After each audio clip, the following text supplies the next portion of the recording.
Hello friends, जैसा कि आपको पता है कि मैं अपने इस चैनल पर एक नई अर्निंग अपॉर्चुनिटी लेकर के आता रहता हूं अपने जो जीएसटी प्रैक्टिशनर हैं, जो टैक्स कंसल्टेंट हैं, उनके लिए। और उसी सीरीज में आज मैं आप लोगों के लिए लेकर के आया हूं एक और अर्निंग की अपॉर्चुनिटी।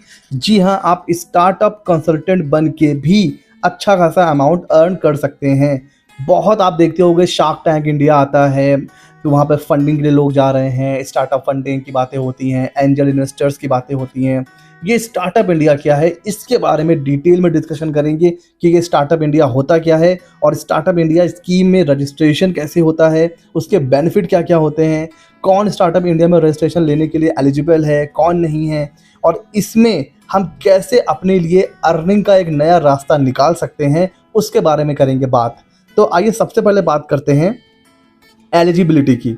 तो देखिए, इंडिया में अगर आपको स्टार्टअप में रजिस्टर होना है तो आप बस 3 ऐसे एंटिटी हैं जो हो सकते हैं। पहला, प्राइवेट लिमिटेड कंपनी, इसमें 1% कंपनी भी आ जाता है, LLP limited liability partnership firms, और रजिस्टर्ड पार्टनरशिप फर्म। इंडिया में अभी सिर्फ ये 3 ही ऐसे एंटिटी हैं जो स्टार्टअप इंडिया के लिए रजिस्ट्रेशन ले सकते हैं। इसके अलावा इंडिविजुअल, है ना, एओपी, बीओआई, ट्रस्ट, एचयूएफ, ये कोई भी स्टार्टअप इंडिया में रजिस्टर नहीं कर सकता है। तो अगर आपको स्टार्टअप इंडिया में रजिस्टर करना है, उसका बेनिफिट लेना है, तो या तो आपको प्राइवेट लिमिटेड कंपनी बनानी पड़ेगी या एलएलपी या फर्म।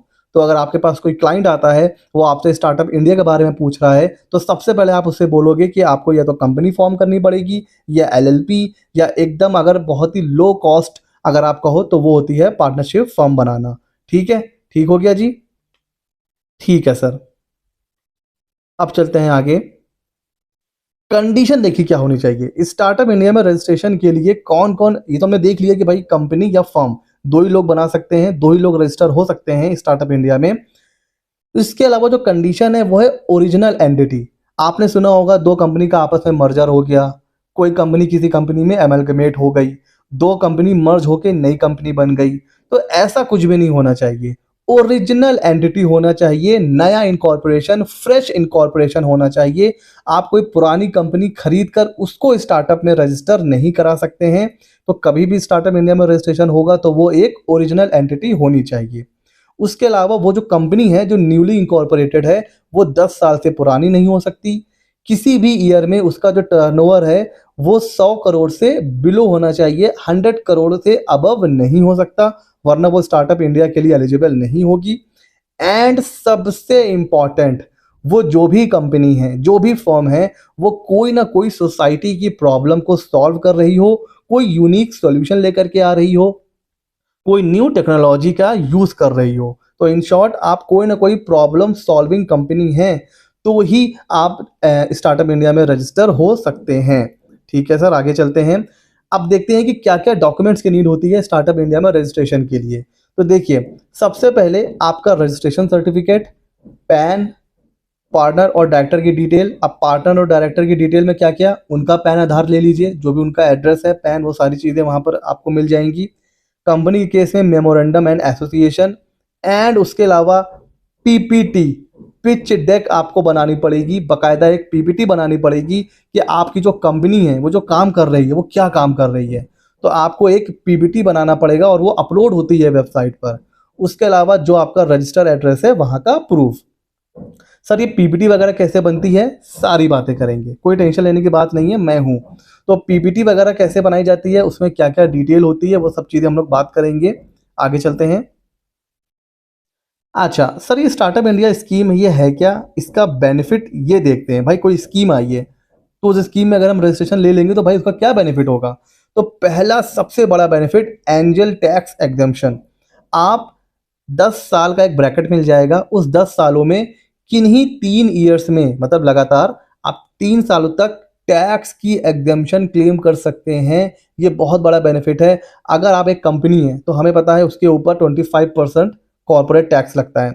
तो सपोज अगर आपका जो प्रॉफिट है वो है 1 CR, तो 1 CR का आपको कितना पे करना पड़ेगा टैक्स, अराउंड हो गया 30 लाख, है ना। 1 करोड़ के प्रॉफिट पर आपको 25 लाख, 25%, तो 25 लाख पूरा एग्जेम्प्ट हो जाएगा अगर आप स्टार्टअप इंडिया में रजिस्टर हैं।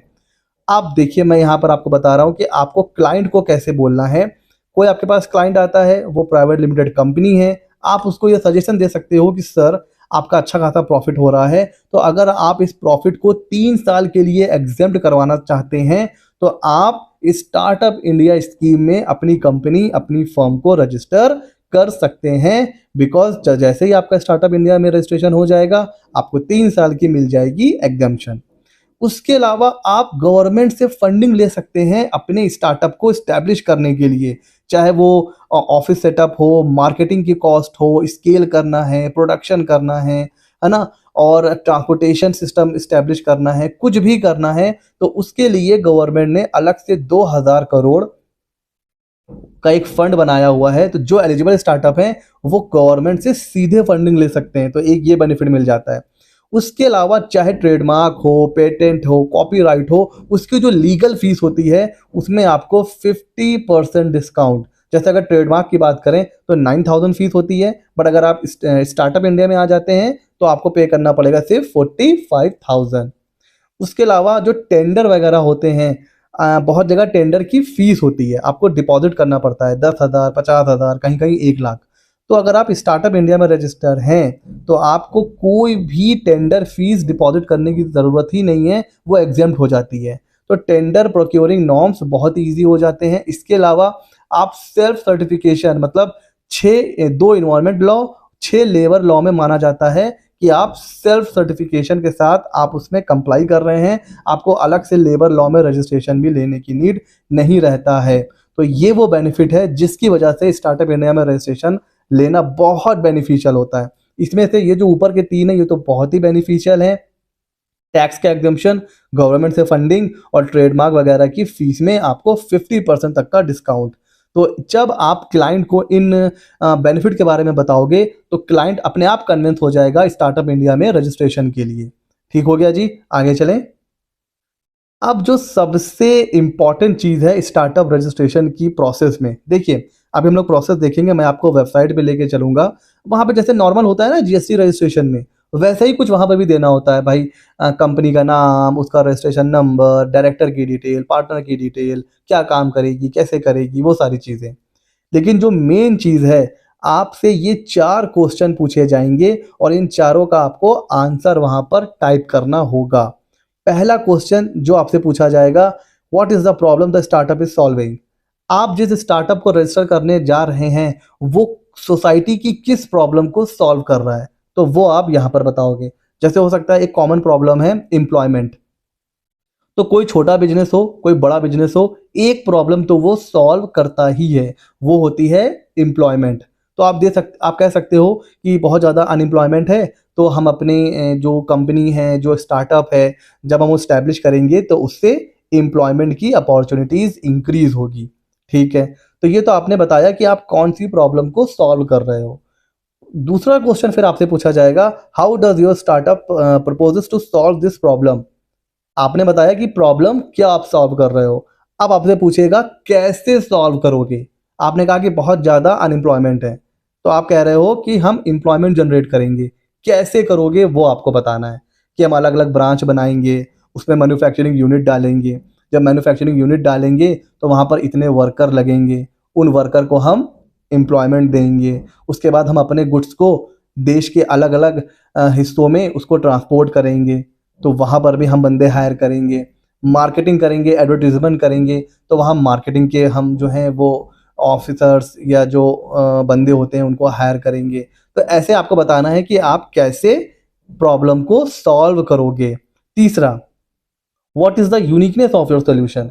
अब इसमें आप ये जो दूसरा है ना, इसी को ही कॉपी पेस्ट करके थोड़ा बहुत चेंज कर सकते हो। ये आपसे पूछ रहा है कि जो आप सोल्यूशन बता रहे हो वो यूनिक कैसे है, तो वो आप बता सकते हो कि हम अलग अलग ब्रांचेस बनाएंगे, फिर उसके अंदर हम फ्रेंचाइजी देंगे, तो इससे क्या होगा, एम्प्लॉयमेंट बढ़ेगा, है ना, लोगों में अवेयरनेस फैलेगी। तो इस तरीके से आपको बताना है कि भाई आपका सॉल्यूशन वो यूनिक कैसे है। और चौथा सबसे इंपॉर्टेंट, कि भाई आपका जो स्टार्टअप है वो रेवेन्यू कैसे जनरेट करेगा। भाई आप मैन्युफैक्चरिंग कर रहे हो, तो मैन्युफैक्चरिंग करने की जो कॉस्ट आ रही है वो आ रही है 100 रुपीज़, तो अब आप बताओ कि मैं उसको आगे सेल करूंगा 150 में, तो 50 रुपीज़ ये हमारा मार्जिन है। फिर इसमें और खर्चे हटाइए तो हमारा करीब 20 या 30 रुपीज़ का नेट प्रॉफिट होता है। तो ये हमारा मार्जिन है, इससे हम पैसे कमाएंगे। समझ रहे हो ना? तो आपको अपना रेवेन्यू मॉडल यहाँ पर बताना है कि जो आप स्टार्टअप रजिस्टर करने जा रहे हो वो आप कैसे रेवेन्यू उसमें आप जनरेट करोगे। तो इन 4 क्वेश्चंस के आपको आंसर देने पड़ेंगे। तो ये तो हो गया जी, कौन करवाएगा, कैसे करवाएगा, क्या बेनिफिट है और क्या रिक्वायरमेंट है। आइए मैं आपको लेके चल रहा हूं सीधे वेबसाइट के ऊपर। तो इस वेबसाइट को आप नोट कर लीजिए, www.startupindia.gov.in।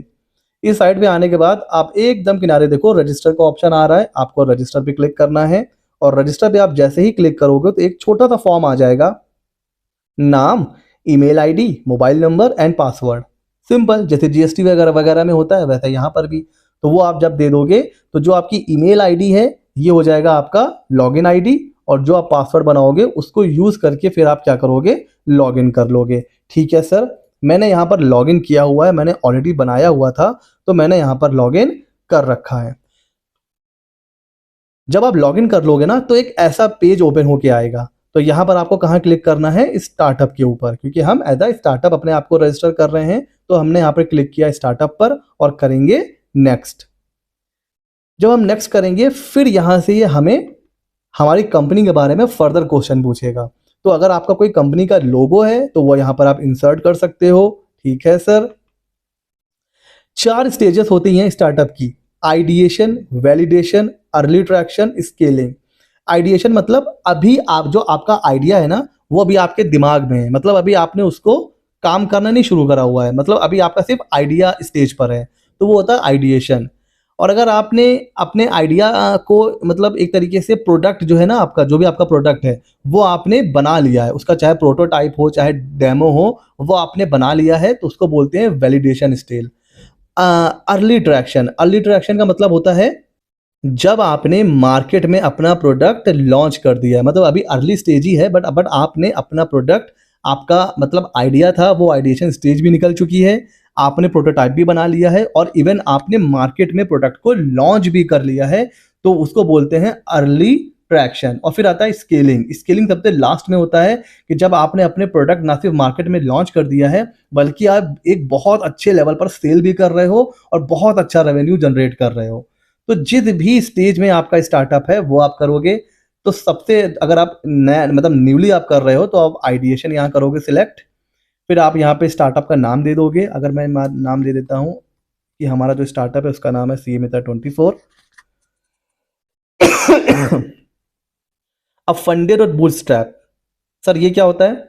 फंडेड मतलब अभी तक आपका जो स्टार्टअप है उसमें सिर्फ आपका पैसा लगा हुआ है, बाहर किसी का पैसा नहीं लगा हुआ है। और बूटस्ट्रैप का मतलब होता है कि आपने बाहर से भी फंडिंग ले रखी है, किसी और ने भी आपके कंपनी में इन्वेस्ट किया हुआ है। तो यहाँ पर आप फंडेड कर देना। अब ब्रीफ, अब यहाँ पर आपको स्टार्टअप के बारे में बताना है कि आपका स्टार्टअप भाई क्या है, कैसे है और क्या काम करता है, क्या प्रोडक्ट है, क्या सर्विस है, वो यहाँ पर आपको ब्रीफ देना पड़ेगा। तो जैसे मैं लिख देता हूँ कि भाई जो सीए मित्रा 24 है वो एक यूट्यूब चैनल है, ठीक है, विच जो प्रोवाइड करता है knowledge in the field of taxation या फिर जीएसटी ईटीसी। देखते हैं क्या ये सफिशिएंट है, क्योंकि यहाँ पे कुछ मिनिमम क्राइटेरिया होता है। ठीक है, ये मैंने यहाँ पर अपना जो है ब्रीफ दे दिया। अगले में पूछ रहा है कि भाई आप कहाँ पर हो, तो स्टेट का जो भी आपका स्टेट है वो आप यहाँ से कर लेना सेलेक्ट। जो भी आपका स्टेट है वो तो आपको रजिस्ट्रेशन सर्टिफिकेट से पता चल ही जाएगा। कोई वेबसाइट है उसका लिंक दे दीजिए, कोई मोबाइल की ऐप है उसका लिंक दे दीजिए, नहीं है तो छोड़ करके नेक्स्ट। अब ये बहुत इंपॉर्टेंट है कैटेगरी। तो इंडस्ट्री क्या है आपकी, तो यहाँ से आपको अपनी इंडस्ट्री सब कुछ, एडवर्टाइजिंग देखिए आ रहा है, AR, automotive, art, animation, chemical, computer, telecommunication, construction, agriculture. तो जिस भी कैटेगरी में आपका स्टार्टअप फॉल कर रहा है वो यहाँ से आप चूज कर सकते हैं। सारी कैटेगरी यहाँ पर आती हैं। अगर मैं यहाँ पे अपना ले लेता हूँ सपोज एजुकेशन, एजुकेशन में करने के बाद फिर हम कोचिंग है, ई लर्निंग है, एजुकेशन है, क्या है भाई, तो मैं कह देता हूँ स्किल डेवलपमेंट। अच्छा, उसके बाद क्या-क्या सर्विसेज़ हैं, गवर्नमेंट आप दे रहे हो, डिस्कवरी, मैन्युफैक्चरिंग है, मार्केट प्लेस है, मोबाइल, ऑफ़लाइन, ऑनलाइन कैसे कर रहे हो? तो मैंने यहाँ पर मेरे लिए जो आ रहा है वो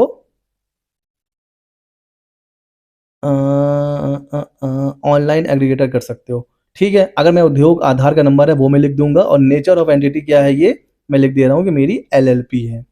एलएलपी के नंबर वगैरह पूछेगा, ठीक है, आगे चलते हैं मैं। And this is the last, यहाँ पर आपको ये पूछ रहा है कि आपका इंटरेस्ट क्या है, मतलब आप चाहते हो कि आपके जो स्टार्टअप जब आप रजिस्टर हो जाओगे तो आपसे कौन-कौन कॉन्टैक्ट करे। तो मैं यहाँ पर आप ऑल कर देना, आपको इन्वेस्टर भी चाहिए, आपको इंक्यूबेटर्स भी चाहिए, एक्सीलेटर्स भी चाहिए, मेंटोर भी चाहिए, अदर स्टार्टअप भी चाहिए। तो यहाँ पर आप ऑल कर देना ताकि जब स्टार्टअप बन जाएगा तो ये सारे लोग आपसे कॉन्टैक्ट करेंगे। भाई इन्वेस्टर्स आपको पैसा देगा, इंक्यूबेटर्स आपके साथ पार्टनरशिप करेगा, कोई मेंटर आपको समझाएगा आप क्या गलती कर रहे हो, क्या नहीं कर रहे हो। आपकी फ़ील्ड के जो अदर स्टार्टअप हैं वो भी आपसे आके मिल सकते हैं, ठीक है? तो इन सबको करने के बाद आपको आई एग्री करना है एंड क्या करना है, अपनी प्रोफ़ाइल को सेव कर देना है। एक बार आपकी प्रोफ़ाइल सेव हो जाएगी, ठीक है? अब क्या कह रहा है कि क्या आप बाकी काम बाद में करना चाहते हो कि अभी करना चाहते हो? तो येस, ऐड डिटेल कर सकते हो आप। देखिए फिल करने के लिए आएगा। अब यहाँ से मेन काम स्टार्ट होता है स्टार्टअप इंडिया का।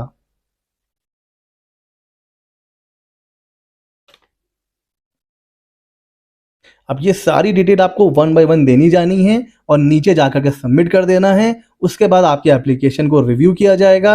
अगर सब कुछ सही है तो स्टार्टअप का सर्टिफिकेट इशू हो जाएगा। सर क्या-क्या चीज़ें हमें देनी है?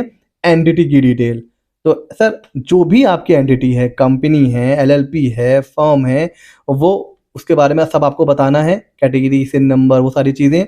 फिर आपको पूरा एड्रेस, अभी मैंने आपको बताया जो भी एड्रेस है आपका वो आपको यहाँ पर देना है फुल एड्रेस में। कोई इसमें कॉम्प्लिकेशन नहीं है। उसके बाद जो भी ऑथराइज़्ड रिप्रेजेंटेटिव है, जैसे कंपनी के केस में कोई एक डायरेक्टर हो सकता है, फर्म के केस में कोई भी एक पार्टनर हो सकता है, ठीक है सर। उसके बाद जितने भी डायरेक्टर हैं, जितने भी पार्टनर हैं, उन सबकी डिटेल यहाँ पर आपको देनी है। 1 हैं, 2 हैं, 3 हैं, जो भी हैं, जितने हैं आपको सबकी डिटेल यहाँ पर देनी पड़ेगी। क्या-क्या डिटेल सर उसमें देनी पड़ती है हमें? देखिए यहाँ पर आ रहा है भाई, डीपिन जो भी है, name of the director, gender, mobile number, उसका एड्रेस, उसकी ईमेल आईडी।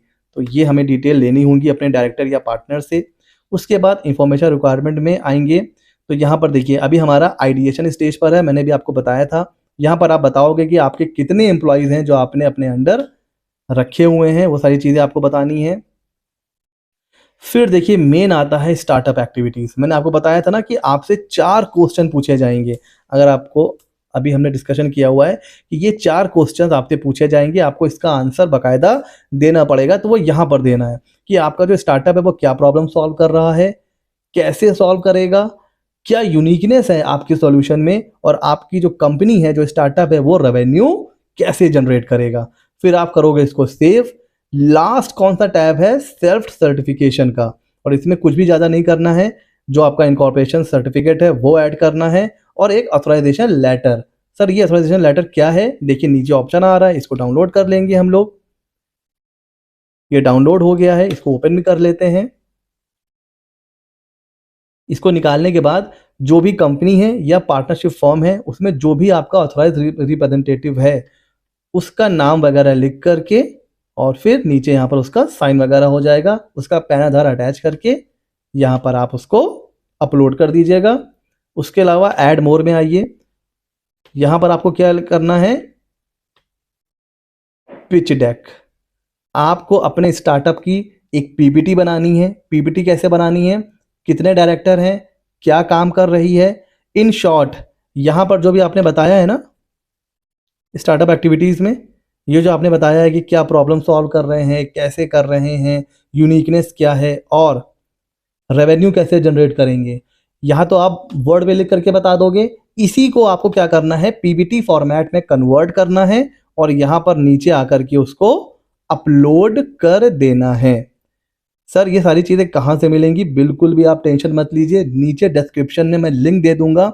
उसमें आपको इन चारों क्वेश्चंस के एक ड्राफ्ट आंसर, जिसको आप अपने हिसाब से एडिट कर सकते हो, इवन एज इट इज़ भी उठा के आप क्या कर सकते हो? अपलोड कर सकते हो। ठीक है, तो इसके आंसर और एक ड्राफ्ट पीपीटी पिच डेक जो स्टार्टअप अप्रूव्ड हो चुका है उसकी पिच डेक मैं आपको दूंगा ताकि आपका स्टार्टअप भी रिजेक्ट ना हो। तो इन दोनों का लिंक मैं डिस्क्रिप्शन में दे दूंगा। ठीक है, ये सारी जब आप इंफॉर्मेशन फिल कर दोगे उसके बाद आपको ये सारी चीज़ें टिक करने के बाद क्या करना है, सेव करना है। और ये जो सबमिट का बटन अभी हाईलाइट नहीं हो रहा है ये तब हाईलाइट हो जाएगा और आप इसको क्या करोगे, सबमिट। और सबमिट होने के बाद आपका स्टार्टअप अप्रूव हो जाएगा। और सर स्टार्टअप अप्रूव होने के बाद हमें कैसे पता चलेगा, आपके पास जो भी आपने ईमेल आईडी दे रखी है उस ईमेल आईडी पर मेल आ जाएगा कि आपकी जो एप्लीकेशन है वो अप्रूव हो चुकी है और आप अपना सर्टिफिकेट डाउनलोड कर लीजिए। जैसे ही आपका सर्टिफिकेट डाउनलोड हो जाएगा जो भी बेनिफिट है वो आपको मिल जाएंगे। उसके बाद अगर आपको टैक्स की एग्जम्पशन चाहिए तो उसके लिए आपको एक अलग फॉर्म भरना पड़ेगा, उसके लिए मैं अलग से वीडियो बनाऊंगा। ये वीडियो है सिर्फ स्टार्टअप रजिस्ट्रेशन के लिए। कैसा लगा ये वीडियो, बहुत ही इंपॉर्टेंट और बहुत ही मतलब अगर हम लोग एज अ टैक्स कंसल्टेंट देखें तो आज आपके पोर्टफोलियो में मैंने एक और चीज़ ऐड कर दी है। कोई आपके पास कंपनी या फर्म का काम आता है तो आप उसको ये चीज़ आप उसको बता सकते हो कि भाई अपनी कंपनी को अपनी फर्म को स्टार्टअप में रजिस्टर करवा लीजिए, उसके ये बेनिफिट हैं। सर क्या फ़ीस हम चार्ज कर सकते हैं, तो मार्केट में जो इसकी फ़ीस चल रही है वो करीब 3,000 से लेकर 6,000 तक, डिपेंडिंग अपॉन कि आप किस सिटी में हैं, कहाँ पर हैं। लेकिन 3,000 से 6,000 तक, इवन 8-8 हज़ार तक भी लोग चार्ज कर रहे हैं। तो आप अपने हिसाब से चार्ज कर सकते हो। तो आज अपने पोर्टफोलियो में एक और चीज़ ऐड कर लीजिए, स्टार्टअप कंसल्टेंट। मिलते हैं अगले नॉलेजेबल वीडियो में।